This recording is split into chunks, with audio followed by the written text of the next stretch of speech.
tingin ko dapat hindi Hindi seryoso. Oo, hindi seryoso. Bakit? Kasi sabi lang naman yun.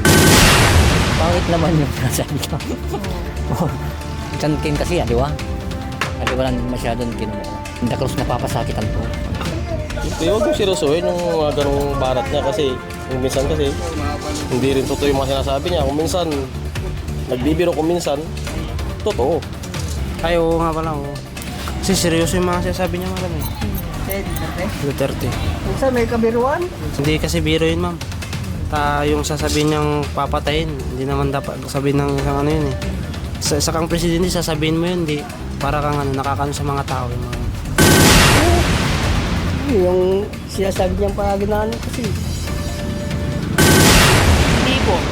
Kasi yung sa pagmumura lang niya, parang hindi na maganda sa ano yun, parang sa kabataan, parang hindi na magandang marinig ng mga kabataan yung pagmumura. Depende rin naman sa mga taong Pilipino yan kung seryosohin yung mga sinasabi niya. Kasi actually siya, nasubukan niya na rin naging presidente, alam niya yung lahat ng sinasabi niya yan. Lalo sa nangyayari ngayong krisis tungkol sa presidente natin, tumataas lahat ng bilihin.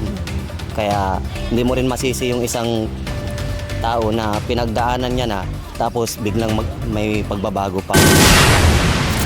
IFM News.